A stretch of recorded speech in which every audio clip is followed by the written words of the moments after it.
আপনাকে আমি 2000 বছরের ইতিহাস এই 20 মিনিটে বলে শেষ করে দেব। কত হাজার বছর? 2000 বছর। ইহুদি কারা? ইহুদি আর বনু ইসরাইল কি এক? উত্তর না। ভালো করে কথাগুলো শোনেন, এগুলো বই পড়তে অনেক সময় লাগবে আপনার, এবং ঘাটাঘাটি করতে অনেক সময় লাগবে, খুব অল্প সময় বুঝে নেন। ইহুদি বনু ইসরাইল এক নয়। বনু ইসরাইল কাদেরকে বলা হয়? ইব্রাহিম আলাইহিস সালামের ছেলে, এক ছেলের নাম ইসমাইল, এক ছেলের নাম ইসহাক। ঠিক আছে? ইসমাইল আলাইহিস সালাম থাকেন মক্কায়, সেখানে তাকে কেন্দ্র করে একটা সভ্যতা। এই বংশে সর্বশেষ নবী মুহাম্মদ সাল্লাল্লাহু আলাইহি ওয়াসাল্লামের জন্ম। তার মানে আমরা বনু ইসমাইল। আমরা কারা? বনু ইসমাইল। আমরা মুহাম্মদ সাল্লাল্লাহু আলাইহি ওয়াসাল্লামের কওম, উম্মাহ। আর এইদিকে আরেক ছেলের নাম হচ্ছে ইসহাক, যিনি থাকেন ওই শামে, ওই প্যালেস্টাইনে, ওই জেরুজালেমে, ওই জায়গায়, ওটা শাম। ঠিক আছে? এবং ওখানে তিনি তার বংশ বিস্তার হচ্ছে। তার ছেলের নাম হলো ইয়াকুব। কি নাম? ইয়াকুব আলাইহিস সালামের আরেক নাম হলো ইসরাইল। ইয়াকুব আলাইহিস সালামের আরেক নাম কি? ইসরাইল। এবং তার সন্তানদেরকে বলা হয় বনু ইসরাইল। তার সন্তান অনেক। এই সন্তানদের মধ্যে একজনের নাম ইউসুফ। ঠিক আছে? তারপরে আসছে পরে ইউনুস। এই বনু ইসরাইলের মধ্যে দাউদ, মূসা, সুলাইমান, ঈসা ইবনে মারিয়াম। বলা হয় 1,24,000 নবী রাসূলের মধ্যে বেশিরভাগই এখানে এসেছে। তাহলে বনু ইসরাইল বলা হচ্ছে এই কওমটাকে। তা ওদের নাম বনু ইসরাইল থেকে ইহুদি হলো কখন? যখন তারা ঈসা আলাইহিস সালামকে স্বীকার করলো না তখন। ঈসা আলাইহিস সালাম কি তাদের মধ্যে আসেন নাই? সেই ঈসা আলাইহিস সালামকে যখন তারা অস্বীকার করলো, তখন তাদের নাম আল্লাহ পাক এই বনু ইসরাইল থেকে পরিবর্তন করে হাদু দিয়েছেন কোরআনে। কুল ইয়া আইয়ুহাল্লাযীনা হাদু ইন যাআমতুম আন্নাকুম আউলিয়াউ লিল্লাহি মিন দুনিন নাস ফাতামান্নাউল মাউত। আছে না কোরআনে? অনেক জায়গা আছে। আল্লাহ পাক তখন তাদেরকে আর বনু ইসরাইল বলছেন না, বলছেন ইয়াহুদ। কি বলছেন? এই যে নাম আসলো ইহুদি। তো বনু ইসরাইল এবং ইহুদি এক নয়। বনু ইসরাইলরা ভালো ছিল এবং তারা ওই সময়কার মুসলিম ছিল। যখন তারা আল্লাহ পাকের আনুগত্য করেছিল, আল্লাহ পাক তাদেরকে সমৃদ্ধি দিয়েছিলেন, ঠিক আমাদের মতোই। আর যখন তারা আল্লাহ পাকের আনুগত্য করে নাই, পথভ্রষ্ট হয়ে যায়, আল্লাহ পাক তাদেরকে শাস্তি দিয়েছেন। এক পর্যায়ে তারা যখন নবীদেরকে হত্যা করা শুরু করেছিল, অনেক নবীকে হত্যাও করেছে। যেমন জাকারিয়া আলাইহিস সালামকে তারা হত্যা করেছে, ইয়াহইয়া আলাইহিস সালামকে হত্যা করেছে। সূরা ইয়াসিন পড়ে দেখেন, ওখানে একই দিনে 3 জন নবীকে হত্যা করা হয়েছে। পড়ে দেখেন। তো মূল কথা হচ্ছে নাম চেঞ্জ হলো কখন? যখন তারা সত্য থেকে পথভ্রষ্ট হয়ে গেল, ঈসা আলাইহিস সালামকে তারা অস্বীকার করলো, তখন আর বনু ইসরাইল নয়, ইয়াহুদ। এখন তাদের মধ্যে একজন অন্যতম নবী ছিলেন দাউদ আলাইহিস সালাম। কি নাম? বলেন নাম, মুখস্থ করেন। তাদের নাম কি? আচ্ছা, দাউদ আলাইহিস সালাম ছোট, তখন 14-15 বছর বয়স হবে। আল্লাহ পাক মূসা আলাইহিস সালামকে বলেছিলেন, তুমি তোমার সম্প্রদায়কে নিয়ে এই জেরুজালেমে যুদ্ধ করবে। কাকে বলেছেন? মূসা আলাইহিস সালাম। তুমি মূসা আলাইহিস সালাম তোমার সম্প্রদায়কে নিয়ে এই জেরুজালেমে গিয়ে যুদ্ধ করো। ওখানে আমালেকা নামে একটা সম্প্রদায় আছে, এরা খুবই শক্তিশালী। তবে তোমরা যদি ইমানদার হও, তোমরা এর উপর বিজয় লাভ করবে। এর আগ পর্যন্ত এরা কিন্তু ওখানে ঢুকতে পারে নাই। কথা বুঝতে পারছেন? আল্লাহ পাক শর্ত দিলেন, যদি যুদ্ধ করে জয় করতে পারো, তাহলে তোমাদের এই জায়গাটা তোমাদের। তো মূসা আলাইহিস সালাম বললেন তার কওমকে, চলো যুদ্ধ করি। তো মূসা আলাইহিস সালামের কওম বলছে, ইযহাব আনতা ওয়া রাব্বুকা ফাকাতিলা ওয়া ইন্না হাহুনা কাঈদুন। এই মূসা, তুমি যাও আর তোমার রব গিয়ে যুদ্ধ করো, আমরা এখানে বসে থাকলাম। কথা কি বুঝতে পারেন নাই? মানে এরা কোন কওম? ওই যে ফেরাউনকে ডুবে মরতে দেখেও বিশ্বাস করে না, বাছুর পূজা শুরু করে। আল্লাহ পাক একটার পর একটা নিদর্শন দেখান, তাও অস্বীকার করে। তাওরাত নিতে গিয়েছেন মূসা আলাইহিস সালাম, এসে দেখেন তারা বাছুর পূজা শুরু করেছে। মান্না সালোয়া আল্লাহ দিচ্ছেন, তাও অস্বীকার করে। মৃত থেকে জীবিত করেন, তাও অস্বীকার করে। শেষমেশ বলে বসলো যে, ইয়া মূসা লান নুমিনা লাকা হাত্তা নারাল্লাহ জাহরা। হে মূসা, আমরা তোমার প্রতি বিশ্বাস করব না যতক্ষণ আল্লাহকে সামনে দেখাচ্ছ আমাদের চোখ দিয়ে। এটা সেই জাত যে নবীদেরকে এত কষ্ট দিয়েছে। মূসা আলাইহিস সালাম যখন বললেন চলো, আল্লাহ পাক যুদ্ধের কথা বলেছেন, ওটা যুদ্ধ করে জয় করতে পারলে আমাদের হয়ে যাবে। তো বলছে ওখানে আমালেকা সম্প্রদায় আছে এত বড় শক্তিশালী, তুমি যাও তোমার রব দিয়ে যুদ্ধ করো, আমরা এখানে বসে আছি। আর আমাদের নবী মুহাম্মদ সাল্লাল্লাহু আলাইহি ওয়াসাল্লাম যখন বদরের মাঠে 313 জনকে নিয়ে পরামর্শ করছেন কি করব, যুদ্ধ করব কিনা, তখন আমাদের মুসলিম সেনা বাহিনীর মধ্যে যে সাহাবীরা ছিলেন, সাদ বিন মুয়াজ রাদিয়াল্লাহু আনহু, তিনি বলছিলেন, ইয়া রাসূলুল্লাহ সাল্লাল্লাহু আলাইহি ওয়াসাল্লাম, আপনি আমাদেরকে নিয়ে বদরের মাঠ কেন, যদি উত্তাল সাগরেও ঝাঁপ দিতে চান আমরা সেখানেও ঝাঁপ দিব ইনশাআল্লাহ। কত পার্থক্য, তাই না? তিনি বলছিলেন যে আমরা সেই কথা আপনাকে বলবো না যেই কথা মূসার কওম মূসাকে বলেছে, বরং আপনি যদি আদেশ করেন আমরা উত্তাল সাগরেও ঝাঁপ দিতে পারি। এমনি এমনি তো বদরের যুদ্ধ আসে নাই, বিজয় আসে নাই, এইসব ইমানের কারণে এসেছে। এখনো কি এই মাজলুম ভাইরা উত্তাল সাগরে ঝাঁপ দেয় নাই? তারা তাই করছে। ওইদিকে আসছি আমি পরে, এই জায়গাটা একটু বোঝেন। তো যুদ্ধ তারা করলো না, যুদ্ধ করলো না। আল্লাহ পাক শাস্তি দিলেন। কি শাস্তি? 40 বছর আল্লাহ পাক ওদেরকে একটা জায়গায় ঘুরপাক খাওয়ানো শুরু করলেন। সকালে উঠে একটা পাহাড়কে কেন্দ্র করে ঘুরতো, সন্ধ্যায় এসে আবার সেই জায়গায় থেমে যেত। এটাকে বলা হয় তিহ উপত্যকার 40 বছরের শাস্তি। সূরা বাকারার মধ্যে দলিল আছে। এবার মূসা আলাইহিস সালামের জীবনটা শেষ, উনার হায়াত শেষ, উনি চলে গেলেন আল্লাহর কাছে। পরবর্তীতে নবী হলেন ইউশা বিন নুন। কি নাম? ইউশা বিন নুন। মনে রাখার চেষ্টা করেন, বলে যায় না আবার। ইউশা বিন নুন একজন নবী। এবার ইউশা বিন নুনের সময় ওই বনু ইসরাঈলী বলছে যে আমরা যুদ্ধ করতে চাই, ওই জায়গা আমরা দখল করতে চাই। আমিন। এখন আসেন, কোন জায়গা ভাই? কোন জায়গা যুদ্ধ করতে চায়? আচ্ছা, জেরুজালেম নিয়ে এত কথা কেন জানেন? কারণ এই জায়গাটা শেষ জামানার সবচেয়ে ইম্পর্টেন্ট জায়গা। শেষ জামানার সবচেয়ে ইম্পর্টেন্ট জায়গা 3টা, মুখস্থ করেন। কয়টা? এক হচ্ছে জেরুজালেম, 2 হচ্ছে মক্কা মদিনা, জানেন, আর 3 নাম্বার হচ্ছে কনস্ট্যান্টিনোপল মানে কুস্তান্তনিয়া। কোথায় এটা? তুরস্কে। আরেকটা জায়গা আছে, এটাও অনেক বেশি ইম্পর্টেন্ট, সেটা হলো খোরাসান। সেটা কি? খোরাসান। এই 4টা জায়গার কথা মাথায় রাখবেন। পুরো বিশ্বের এই প্রেক্ষাপট এই 4টা জায়গাকে কেন্দ্র করে ঘুরতে থাকবে, এবং এর সেন্টার হার্ট হচ্ছে জেরুজালেম। কারণ কিয়ামত ততদিন পর্যন্ত হবে না যতদিন এই জেরুজালেম মুসলিমদের দখলে না আসছে, এবং এই জেরুজালেম থেকে ইমামুল মাহদী ঈসা ইবনে মারইয়াম বিশ্ব শাসন না করছেন, ততদিন পর্যন্ত এই পৃথিবীতে কিয়ামত হবে না ইনশাআল্লাহ। বুঝতে পারছেন কথা? আচ্ছা, তো ইউশা বিন নুন এখন বলছেন যে আচ্ছা তোমরা তো আবার যুদ্ধ করতে যাচ্ছ, মূসা আলাইহিস সালামের সময় তো যুদ্ধ করতে বলা হয়েছিল, করো নাই।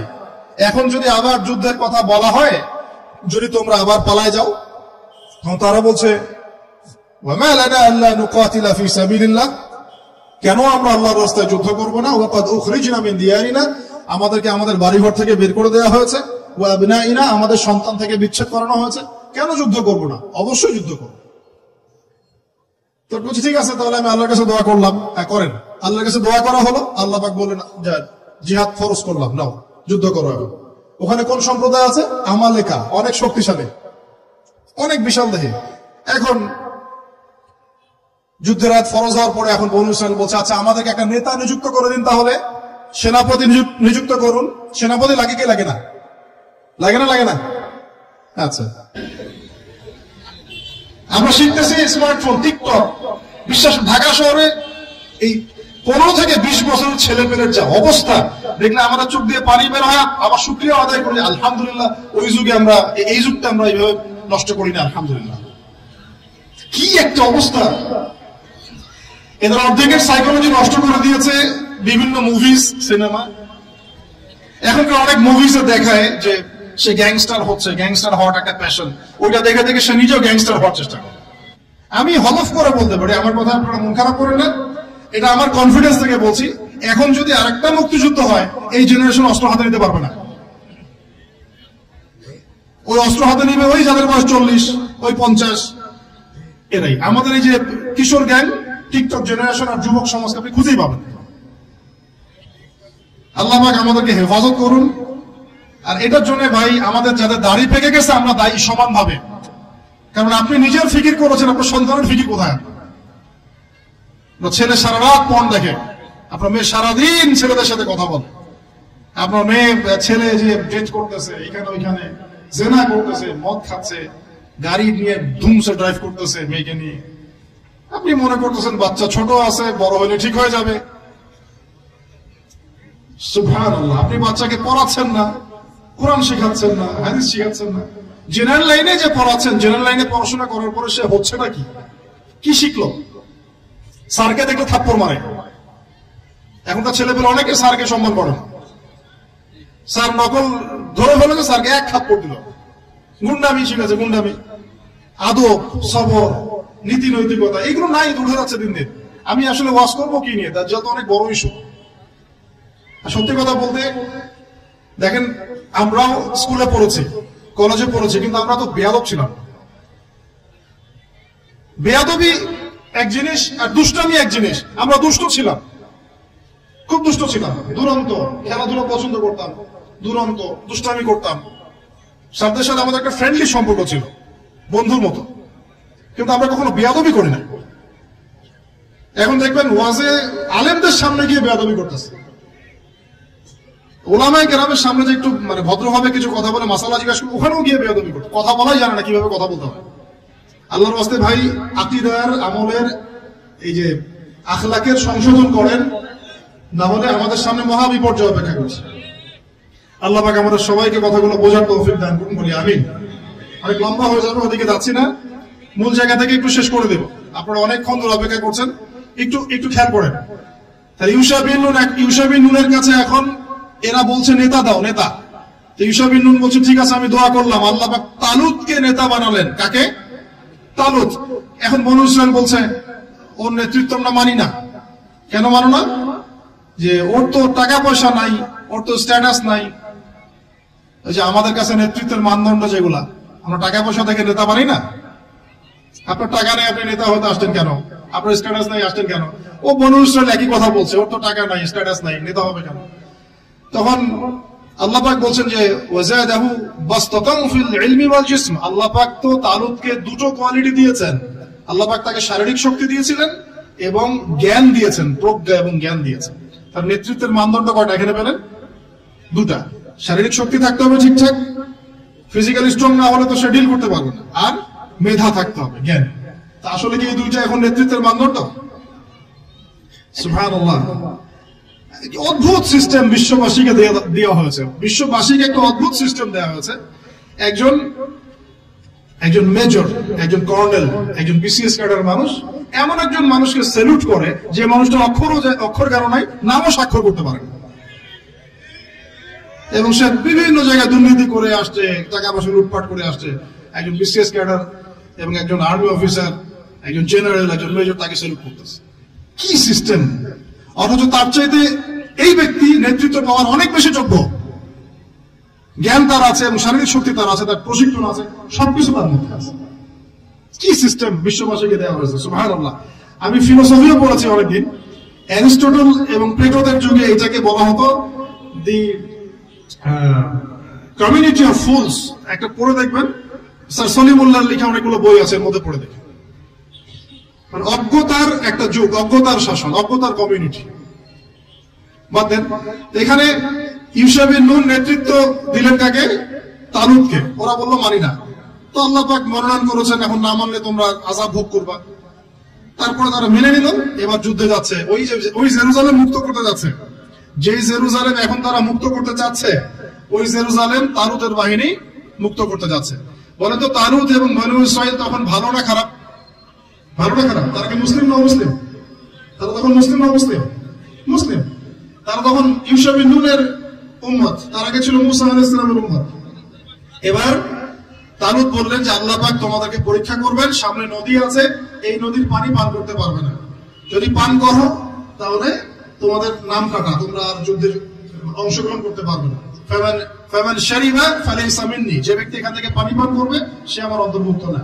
ওয়া লাম ইয়াত'আমহু ফাইন্নাহু মিন্নি, যে ব্যক্তি এখান থেকে পানি পান করবে না সে আমার সাথে যুদ্ধে যেতে পারবে।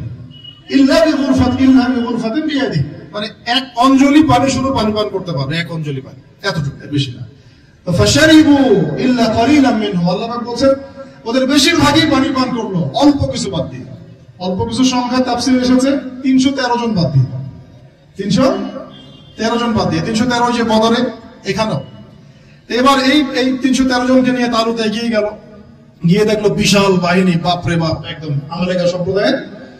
সেখানে নেতৃত্ব দিচ্ছে ওদের সেনাপতি, তার নাম জালুত। কি নাম? জালুত।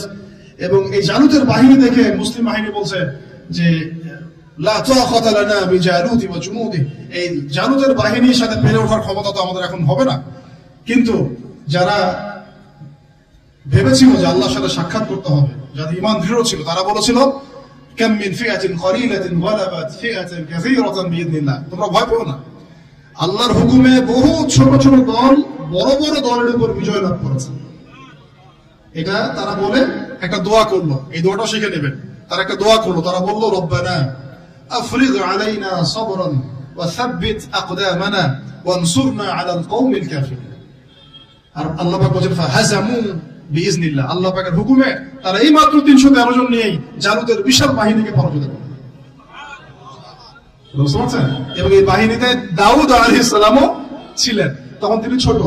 এই জালুতকে হত্যা করেছে দাউদ আলাইহিস সালাম। হ্যাঁ, ওয়াকাতাল দাউদ জালুত, দাউদ আলাইহিস সালাম জালুতকে হত্যা করলেন। কিভাবে হত্যা করলেন সেটা আসছে, যে এই গুলতি নিক্ষেপ করেছিল দাউদ আলাইহিস সালাম, আর তার চোখে গিয়ে লাগে জালুতের, এতেই জালুত মারা যায়। তো এখন মূল কথাটা হচ্ছে, দেখুন এই বনু ইসরাইল এই যুদ্ধে জয়লাভ করে এই বাইতুল মুকাদ্দাস বা জেরুজালেম জয় করলো। এই যে তারা প্রথমবার এখানে ঢুকলো, এর আগ পর্যন্ত কিন্তু ঢুকতে পারে না। এবার আল্লাহ পাক তাদেরকে বললেন, তোমরা এখানে যদি আমার আদেশগুলো মেনে চলো, এই জায়গা তোমাদেরই, তোমরা এখানে থাকবে। কিন্তু যদি তোমরা আদেশ না মানো, আমার বিরুদ্ধাচরণ করো, তোমাদেরকে এখান থেকে বের করে দিব। আর আল্লাহ পাক এটা বলেও দিলেন, ইল্লা তুফসিদুনা ফিল আরদি মাররাতাইন, তোমরা কিন্তু দুইবার সীমা লঙ্ঘন করবা, আমি কিন্তু সতর্ক করছি তোমাদেরকে। কয়বার? দুইবার। এবার দাউদ আলাইহিস সালামের সময় তারা খুব সুন্দর ছিল, একদম রুলিং স্টেট। বলা হয় যে দাউদ আলাইহিস সালামের সময় তারা ওই জেরুজালেম থেকে বিশ্বকে শাসন করেছে। ঠিক আছে? দাউদ আলাইহিস সালামের পরে আসলো তার ছেলে সুলাইমান, নাম কি? সুলাইমান আলাইহিস সালাম। এই সময় আরো সমৃদ্ধি লাভ করলো, এত সমৃদ্ধি যে বাতাসের উপর নিয়ন্ত্রণ। জিনরা ডুবুরির কাজ করে পাথর এনে দেয়, জিনরা ডুবুরির কাজ করে মণিমুক্ত এনে দেয়। জিনদেরকে দিয়ে এই যে বাইতুল মুকাদ্দাস তিনি নির্মাণ করালেন আবার, তাই না? এই যে বাইতুল মুকাদ্দাসের কথা। তারপরে বাতাসকে যদি বলেন এখান থেকে আমাকে নিয়ে যাও, 1 মাসের পথ এক বেলায় চলে যাচ্ছে। পিঁপড়া হাঁটছে, সুলাইমান আলাইহিস সালাম পিঁপড়ার ভাষা বোঝেন, পাখির ভাষা বোঝেন। তারা তেলাওয়াত করেন, মাছ এসে তেলাওয়াত শুনে। মানে এমন একটা সভ্যতা, এই সভ্যতা পৃথিবীতে আসেনি কখন। এবং আপনি যতই সায়েন্স এন্ড টেকনোলজির কথা বলেন না কেন, এই লেভেলে আপনি যেতে পারবেন না, কখনো পারবেন না। কারণ সুলাইমান আলাইহিস সালাম একটা দোয়া করেছিলেন, রব্বি হাবলি মুলকান, আল্লাহ আমাকে এমন রাজত্ব দান করুন, লা ইয়ানবাগি লি আহাদ, যেমন রাজত্ব আপনি কাউকে দেন নাই কখনো। পৃথিবীর ইতিহাসে সুলাইমান আলাইহিস সালামের মতো রুলিং স্টেট কোনোদিনও ছিল না, আসবেও না। তো সুলাইমান আলাইহিস সালাম এবং তার অনুসারীরা তখন ভালো ছিলেন এবং জেরুজালেম থেকে তারা বিশ্ব শাসন করেছেন। এবার শুরু হলো তারপরে এদের অধঃপতন শুরু হতে হতে এমন একটা জায়গা চলে গেল যে জেনা, এই মদ খাওয়া, এই সুদ খাওয়া, এই মানুষকে হত্যা করা, এমনকি নবীদেরকে হত্যা করা, এমন কোন পাপ নাই করতে বাকি রাখলো না। এমন কোন পাপ নাই মানে নবীদেরকে পর্যন্ত জবাই করে হত্যা করেছে। আর কি কিছু বলতে হবে? আল্লাহ পাক ওই যে ওয়াদা করেছিলেন, যদি ফাসাদ সৃষ্টি করো এখান থেকে বের করে দেব। এবার আল্লাহ পাক একটা বাহিনী পাঠালেন। এই বাহিনীটা পাঠিয়েছেন ইরাকের ব্যাবিলন থেকে। কোন জায়গা? ইরাকের ব্যাবিলন। এই বাহিনীর রাজার নাম ছিল নেবুজাদ নেজার। কি নাম বলেন? নেবুজাদ নেজার। সে ছিল মূলত অগ্নি পূজারী আর কি। তারা একটা সভ্যতা, ব্যাবিলনের সভ্যতা। ব্যাবিলনের সভ্যতা কিন্তু অনেক প্রাচীন। এবার তারা গিয়ে কি করলো, এই বনু ইসরাইল যারা পথভ্রষ্ট হয়ে গেছে, এদেরকে এমন মায়ের ওখানে জেরুজালেমে গিয়ে একটা একটা করে সেখান থেকে ওরা বের করে দিল, দিয়ে ওদেরকে ওই জেরুজালেমের এই যে মসজিদ, ওখানকার ফল ফসল যা আছে সব ডিস্ট্রয়, ম্যাসাকার করে ফেলবে।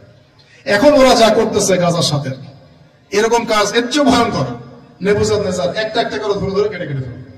আর বাকি যারা বেঁচে ছিল এদেরকে দাস বানিয়ে শিকল দিয়ে পেঁচিয়ে ব্যাবিলনে নিয়ে গেল। তাহলে দেখেন, রুলিং স্টেট থেকে বনু ইসরাইল চলে আসলে এখন কোথায়? ব্যাবিলনে, দাসত্বের শৃঙ্খল। আর তাদের ওই ফকর থাকলো না, শেষ। কারণ আল্লাহ ওয়াদা করেছিলেন, ভালো থাকলে ভালো থাকবা, খারাপ করলে খারাপ। যেমন আল্লাহ পাক আমাদের সাথে ওয়াদা করেছেন না, উম্মতে মুহাম্মাদি যদি আমার আনুগত্য করো, মুহাম্মদ সাল্লাল্লাহু আলাইহি ওয়াসাল্লামের আনুগত্য করো, তোমরাই বিশ্বের নেতৃত্ব দিবে। আর যদি না করো, ওই যে তোমাদের উপর কাফেরদেরকে চাপাই দেবে, তাই না? এখন এরকমই আল্লাহ পাকের সুন্নাত একদম সেম। ইতিহাস খালি ঘুরছে আর ঘুরছে, কখন ওদের পাল্লায় কখন আমাদের পাল্লায়। বিশ্বের ইতিহাসটা একদম প্যারালাল, খেয়াল করে দেখবেন। এবার এই ব্যাবিলনে চলে আসার পরে এরা দাস, কাজ করলে খাইতে পারে, না করলে খাইতে পারে না। দেখেন কোন জায়গা থেকে আল্লাহ কোথায় নিয়ে আসলেন।